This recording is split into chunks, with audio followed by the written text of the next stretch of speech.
Hello, everybody, and welcome to today's class. I feel like this is a special class. It was more of an impromptu class that Darlene and I are going to step through today. And what we're talking about is we're looking at inflammation and some of these things that disrupt your health. And there's a lot of different reasons that you may be working with our team. You may be here for hormone imbalances like infertility or endometriosis, uterine fibroids, PCOS. Perhaps it's an issue like menopause. Maybe you're just wanting to feel great. Other times it could be some type of chronic disease, autoimmunity, irritable bowel issues, thyroid issues. And then, we have some patients that are in here for the longevity. They have chronic pain like arthritis, or, they're having some type of neuropathy, or maybe you're here because, you're dealing with some type of malignancy or cancer. So even all the way to neurodegeneration. So that's kind of the span of the different types of patients that we typically work with. And we focus so much on the things that you can do. And most of you'll find yourself in a space thinking like, okay, what supplement am I doing next? And, a lot of times, even for us, we know we have to move you from one state to the next. And we're talking about supplements, but throughout the program, you're always learning or refocusing your efforts on the 5 healthy behaviors. And diet is just one of those 5. We talk about diet, we talk about rest, we talk about exercise, we talk about stress management and supplementation. Well, today, we're not going to really talk about diet and supplementation. Today, we're going to talk about 2 major pieces that are often overlooked way too much. And sometimes there's not enough emphasis on the part of focusing on these issues and why they're so disruptive. So that we're going to talk about is sleep and stress management today. And honestly, in the near future, we're going to have another class coming out on just stress management, dealing with different types of things that have occurred, the psychology behind inflammation, the psychology behind autoimmunity, the psychology involved and intertwined with malignancies and all these different chronic issues. And we also see psychology playing into the realm of infertility. And what's crazy about that is it was it's I feel like it's always been something, especially when I talk to my father's generation, that there's a stigma. And Darlene, you can tell me, if you feel that there's been a stigma too, or your experiences. Stigma is thinking that, that stress or maybe just feeling tired itself doesn't interfere with your health. It's just like one of those things you push through. I mean, do you feel like a lot of times that's the case? Yeah, it's Yeah, I would interesting. that's normal where it doesn't apply. Yeah, it's crazy, right? So stress is such a big piece. So, and one of my favorite things to do is take these concepts of holistic medicine and holistic health and nutrition and actually look at the research that backs up what we're saying, because we know it's true. We see it time and time again. We see the effects of what we do, these lifestyle, because that's really what we're doing here. We're doing lifestyle medicine. And what we're doing is we're taking all these different aspects, these 5 healthy behaviors, and then the 5 triggers of disease and inflammation. And we're approaching those and affecting it from every aspect of your health and your life, and what your exposures are and your behaviors that lead to either health or away from health, like toward some type of disease process. Many of you may not even be in a disease process. You're in that area of dysfunction. When we looked at those labs, there's that optimal range, then there's that dysfunctional range, and then there's the disease and damage range. And many of you are sitting in that dysfunctional range, right? But we want to make sure that in every way possible, we're moving you further away from disease and damage, from dysfunction into balance and optimal health. And we want that for everybody.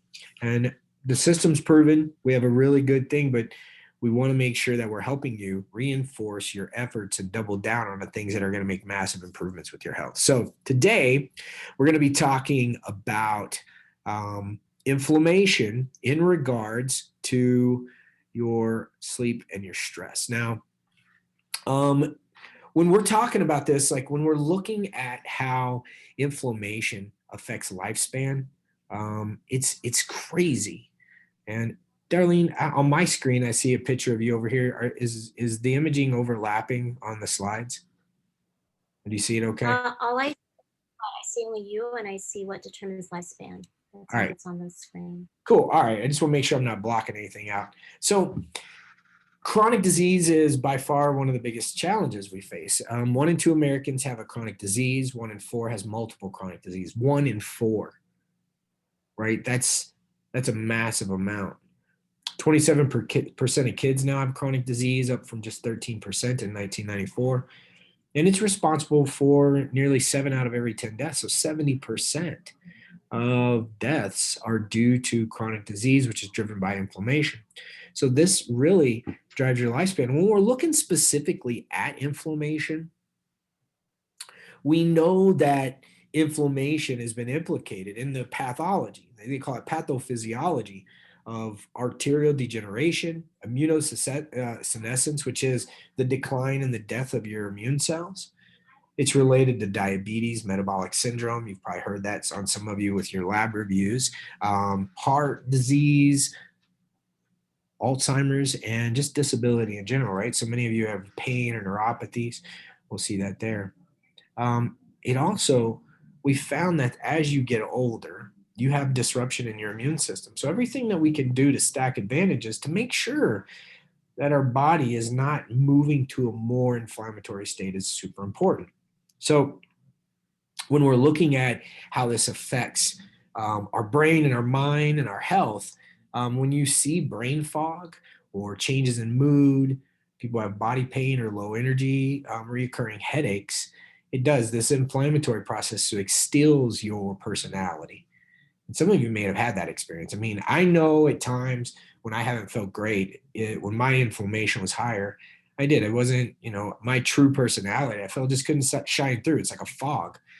But with all of these cases, most of the time, at the end, we're going to find inflammation. I mean, and all of us in our office can speak from experience. This isn't like we're not doing this, without any of experience or having some type of suffering of these conditions our own. We all had our own stories on this.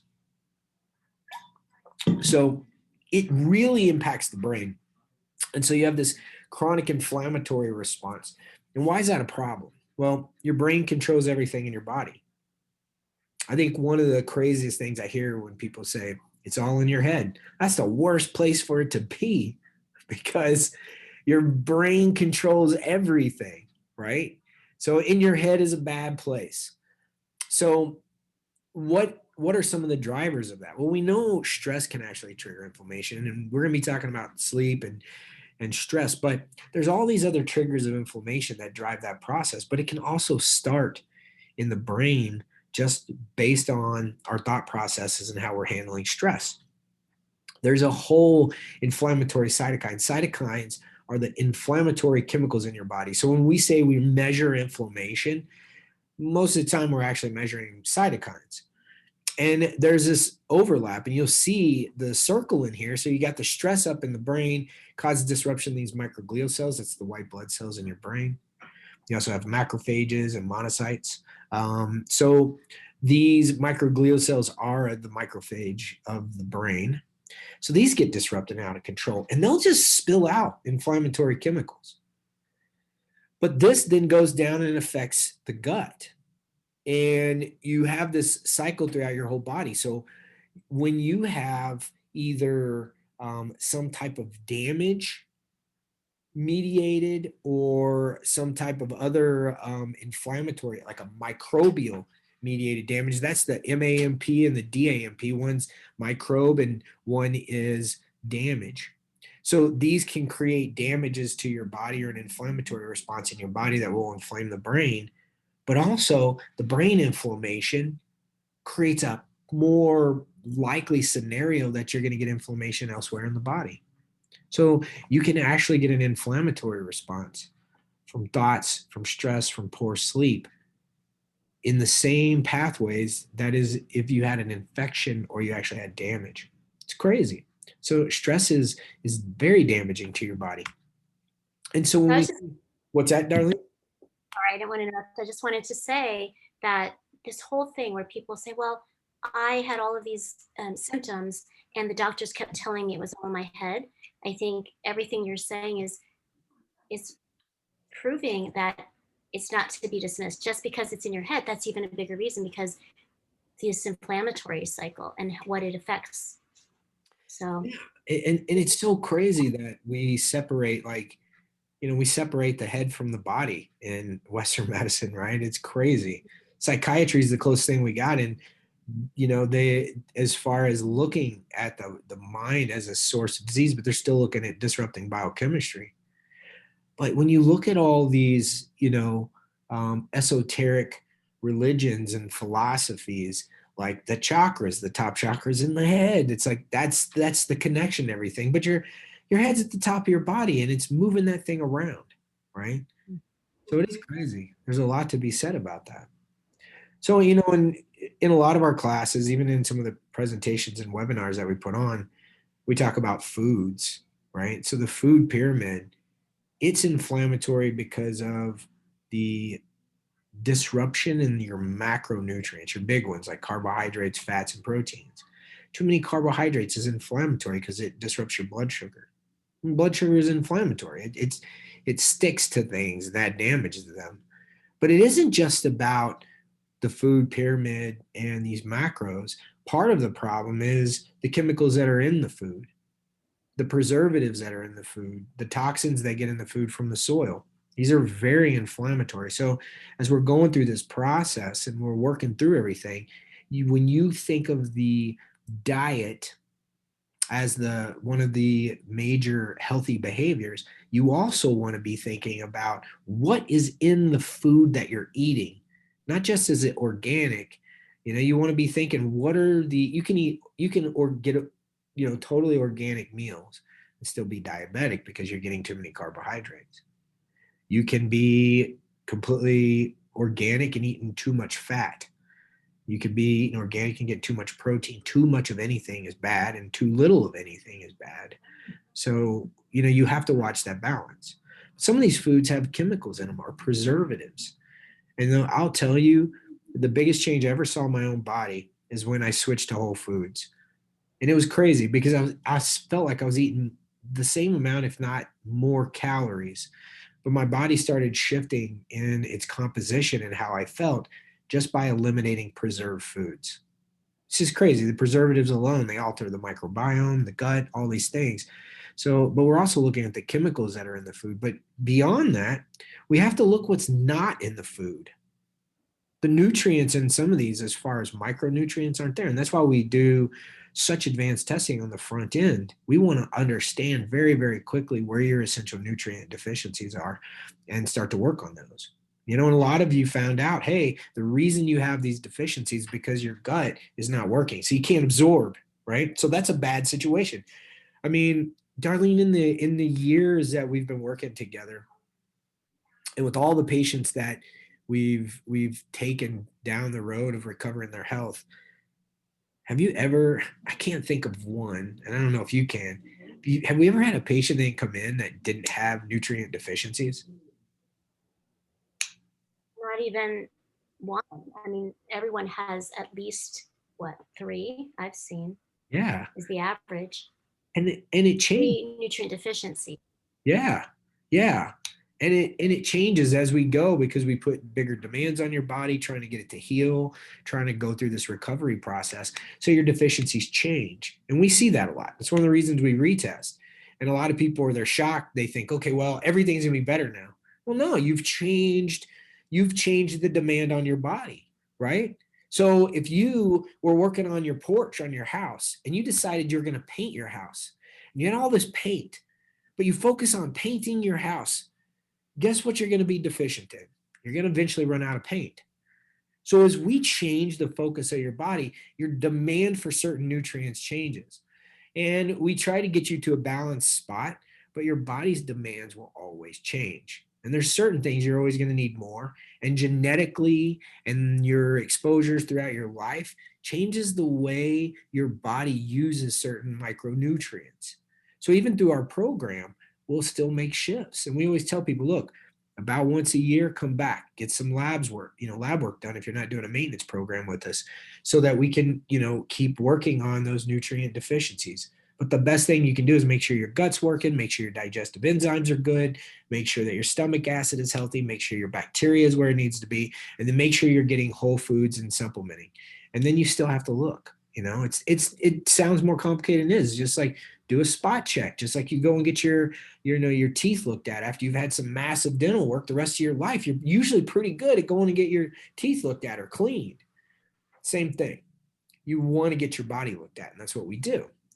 So also on the side of things that we can ingest is medication. So the chemicals just aren't in the food, but it's also medications. We know medications are killing people like crazy. This is actually an amazing book called Death by Medicine. And they said, and this guy actually used to work for the National Institute of Health. And they found that the total number of iatrogenic deaths by accident, um, increased. And if this is from properly prescribed treatments. So from properly prescribed treatments, medications, or surgeries, in the US, and this was a few years back, annually it was almost 800,000. It overruled people dying from cancer, which is crazy. So that's Death by Medicine, amazing book. So just as a recap, we talked about that digestive system, right? A lot of this stuff can begin in the gut. We want to make sure that the gut's healthy. We want to make sure that you have good bacteria, digestive enzymes, and that you eat slow, you take your time eating. But stress affects all these different aspects. And in Chinese medicine, we actually connect every internal organ to a digestive organ, like the heart and the small intestines, the lungs and the large intestine, the kidney with the bladder. So you have all these connections, but it's because like thousands of years ago, they understood that the digestive tract was so critical to every aspect of our health. And so we focus a lot on that, and a lot of you know that. Some of this is repeated information, and we're just re-emphasizing and highlighting the fact. But when we look at leaky gut, there's this amazing study, and here recently I was looking at some newer research about how stress in the mind, and so what we were talking about today is stress, but and how it creates leaky gut, but also poor sleep, how that disrupts the body, because that's when you release growth hormone. That's when you regulate your immune system. That's when your cortisol and your blood sugar are supposed to be established. So poor sleep can affect these, and then stress immediately causes leaky gut. There's a really great study, and what they did is they looked at animals that had induced a little bit of stress with an electric probe on their brain just to mimic like a stressful day. And these rats had all previously had zero issues with their digestive tract. And within 48 hours, over 96% of these rats had some problem in their digestive tract just from simulated stress. And similarly, when we see traumatic brain injuries in humans, the blood-brain barrier gets leaky within just a few hours. And then without really true understanding, within just a few hours, you get leaky gut. But it's this it's this stress model of the neural activity in your brain affecting your gut, the digestive or the enteric system. It's called the neuroenteric axis, and it's quite studied. So we know stress immediately damages your gut, and we said fire in the gut, fire in the brain, right?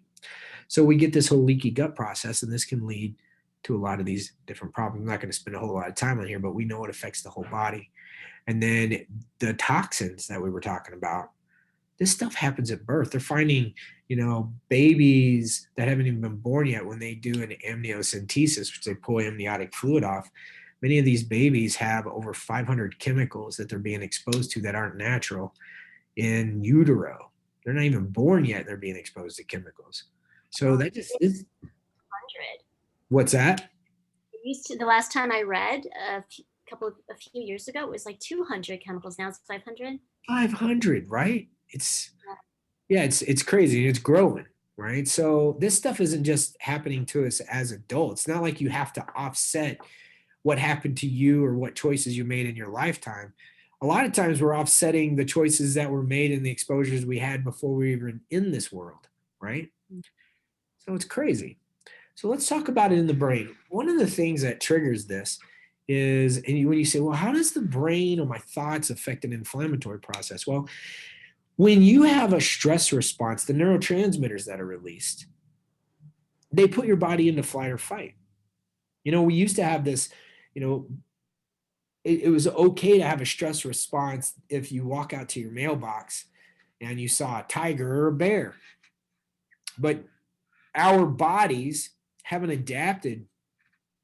Our stress responses are always constantly triggered. So now you would have almost the same stress response to walking out to check your mail and finding a tiger chasing you as you would if you went to open your mailbox and you found an unexpected bill. Or like say you got a letter from the IRS, same stress response. Your body knows there's a threat, so it triggers your flight or fight. It moves circulation away from your important digestive organs, moves them to your blood. It increases your blood sugar for quick energy. But that's happening to people on a daily basis, multiple times in a day. So we're automatically getting this leaky gut, this inflammatory process. Our digestive systems are depleted. Our stress mechanisms are depleted, and chronic stress weakens our immune system. And now we have a systemic inflammatory response because we lack the ability for our immune system to be controlled. I know that's kind of a rabbit hole, but stress makes you freak out, and stress also makes your body freak out. Here's some research. They said stress and neuroinflammation, that's brain inflammation. And earlier I talked about the microglial cells in your brain, those are your macrophages, and they can spill out inflammatory molecules. They found that stress causes dysregulation of your microglial cells, which means your body can no longer control them. So they start eating things they're not supposed to eat. They start releasing chemicals that are inflammatory or pro-inflammatory. And totally outside of the implications on the rest of the body, they found that it started triggering mental illness. And Darlene can speak to this. How many times have we seen improvements in mental illness by cleaning up someone's inflammation? Yeah, it's very exciting. Yeah. Yeah, it happens regularly. People Yeah. who have depression or anxiety or even the tendency for that, and they are systematically cleaning up their diet and addressing stress and doing things for stress management, they can see a difference, and that's really great. We've seen improvement in manic depression, bipolar, ADD, ADHD, autism, anxiety, um, even just poor memory, dementia, Parkinson's, all these things we've seen improvement in just by reducing the inflammation. So it's like, okay, well, how much of your personality is being determined by your level of inflammation? And that's a good question to ask. Here's another study on stress and neuroinflammation, and they found that stressors result in pro-inflammatory responses in the brain, and it affects your neuropeptides, which help your body, your cytokines, and your stress hormones. So this is just knowing that just stress triggers an inflammatory process in the brain, and we said that's the worst place for it to be in your head, right? It's the worst place for it. The only thing that should be up there is hopes and dreams, right? So this is just a review of some of the neurotransmitters of the brain. So serotonin, oxytocin, that's that deep recovery and your deep sleep. You got the struggle, which is your cortisol and your epinephrine. Some of you, we've actually measured, many of you, probably 99% of you on here, we've measured your cortisol. And it was either depleted or it was too high. And here's an example of it being in your head's a bad idea. When your cortisol is up, it dysregulates your blood sugar. When your cortisol is up, it dysregulates your ovulation. When cortisol is up, it lowers testosterone from men. When cortisol is up, it suppresses your thyroid hormone, right? When cortisol is up, it triggers a stress response that feeds malignancy. So, these are bad things. So, we got to get to that nitric oxide. That released nitric oxide causes vasodilation. So it's systemic inflammatory response just from stressful thoughts. It's incredible what it can lead to. Here's talking about sleep. And this is a really great research article, Fatigue, Sleep, and autoimmune and related disorders. And what they found that there was a bidirectional relationship between sleep and circadian disturbances. So if you sleep, when you wake up, or your sleep not being restful, triggers an increase in the autoimmune response. Chronic insomnia is associated with an increased incidence in developing autoimmune disease, which is inflammatory. It's an inflammatory disease. So just by not getting enough sleep, your immune system turns on you and starts attacking your own body. That's a crazy idea. It's a crazy thought process. Here's another one, and this is specifically on rheumatoid arthritis. Like, we can actually nail down the disease. And they found that if your sleep cycle was off, that's your circadian rhythm, which is involved in nightly synthesis of pro-inflammatory cytokines. There's those inflammatory chemicals, cytokines and chemokines. Cells were more likely to migrate into inflamed tissues, phagocytosis, so your body started chewing up your healthy tissue. You'd start getting proliferation of inflammatory cells. So chronic inflammatory conditions such as RA, is what it says at the bottom. It says the amplitude of circadian rhythm, the disruption of that circadian, because it has to be balanced. The amplitude needs to be balanced. It has an anti-inflammatory effect. If your sleep cycle is out of control, then you're going to get a disruption in an inflammatory process, adrenal chronic stress, and can trigger a disease process, and then vice versa. So you want to get some rest. It's a key piece to healing. Okay. This is actually from Harvard, 6 relaxation techniques to reduce stress, focusing on your breathing. And in your one-on-ones with Darlene or Andrea or Jennifer, any of our staff that are working with you, either here in Denver or in our Houston offices, when we're looking at these things, these are things that will be brought up, like focusing on your breathing, just mindfulness. And that's all mindfulness means, being mindful. That's all it means. It's not some esoteric idea. Body scan is like just kind of going through and feeling your body, paying attention, putting attention on very specific parts of your body. Guided imagery, mindfulness meditation, Tai Chi yoga and Qigong, and then repetitive prayer. All of these were really good stress responses. And before you are a naysayer, you throw this out, there's research on it. I love my research. And each one of these had really good outcomes, from biofeedback to relaxation, stress management. You'll see different things in here. People doing all kinds of different stuff. Lots of good research on these different things. So the idea behind everything is, when we are looking at getting your body put back together, get it where it's functioning, you have to look at sleep and you have to look at stress management. It's not an option not to. And some of you may have had chronic sleep issues. You struggle with that, and you still should work on it. Regardless of how hard it is, you still do the things that you can do to make it better, because it can always be worse. It can always be worse. And there's just certain things certain people are going to struggle with. And we get that. We see those. Some of us deal with those things ourselves. But if you're not doing what you can, it will always and can always get worse. So you have to look at those things, right? So that guy was in our webinar, he don't even know it. So you have to look at your stress, because it drives inflammation. And it's not an option not to look at it. It has to be looked at. It can be the one single thing that continues to undermine your health. It is known to trigger inflammation. It is known to disrupt your immune system. It's known to lower your growth hormone, where you can't heal. You can't recover. You can't regulate your hormones. It's just as bad as having a serious infection. It really is. So stress and sleep both need to be looked at. Sleep is good for recovery. It's also balancing. Stress by itself, unregulated, causes a lot of problems. And if you need more research, there's tons out there. You get on the National Institute of Health and look at these things. But, we talk about relaxation pieces. We talk about sleep hygiene, putting your phone down, making sure it's not the first thing you look at when you wake up in the morning.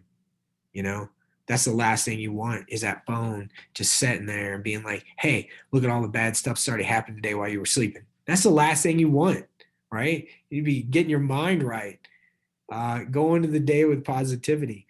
If some people have found it better to move their phone away. Even a little bit of light at night can disrupt you. But there's a lot of sleep hygiene techniques and stress management techniques that really need to be taken um, not lightly. And Darlene and all of our other coaches, they're excellent at helping you narrow down the things, and don't dismiss them. They're just as important as those supplements, just as important as the diet. That's why there's 5 healthy behaviors. There's not one. There's 5, and we need to be able to implement all those. So I hope everybody got some good information. Is there anything, Darlene, that you want to add to today's class? No, I think you emphasized it really well. It is, I've been saying this a lot more nowadays than over the years, I noticed, but it's not just food. And in fact, stress management is the aspect that we work on more so than food. So you do the food, everyone's so concerned about that, but you get that down. And then I find that the stress management for everyday function is what we spend the most attention on, to balance and correct. Yeah. And then we don't even talk about food. We don't talk about even supplements. We talk about how do we get you regulated and how do you take this more seriously. Yeah. And Yeah. when they do start to see those changes almost faster than the food and the exercise. Yeah. If you have like, what we're found like with Epstein-Barr virus, people who can get their sleep under control, they bring down their antibody numbers way faster with any chronic infections. With autoimmunity, you need to get that in control. If with stress, huge impacts on our fertility patients, right?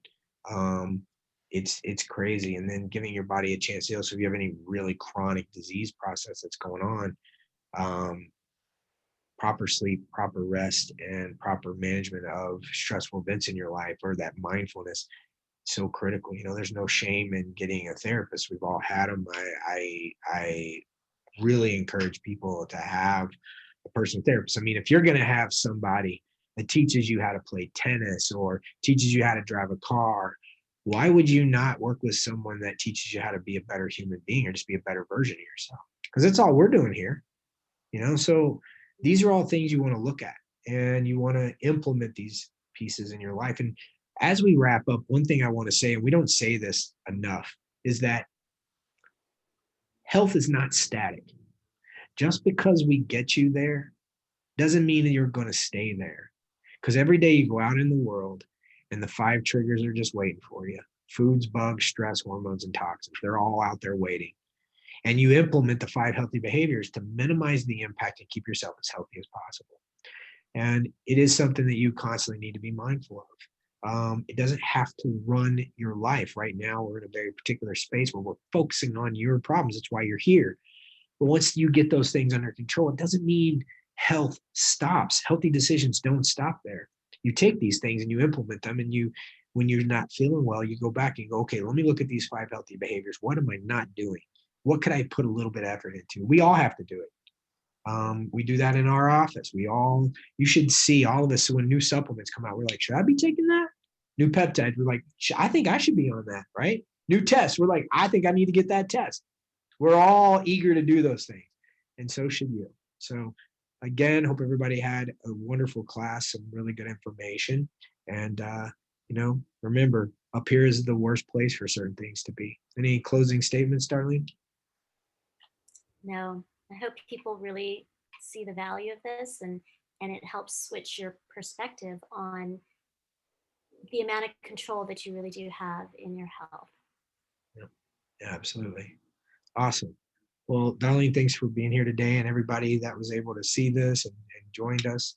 And in the future classes, take care of yourself. We're really rooting for you, and everybody have a wonderful day. Thanks.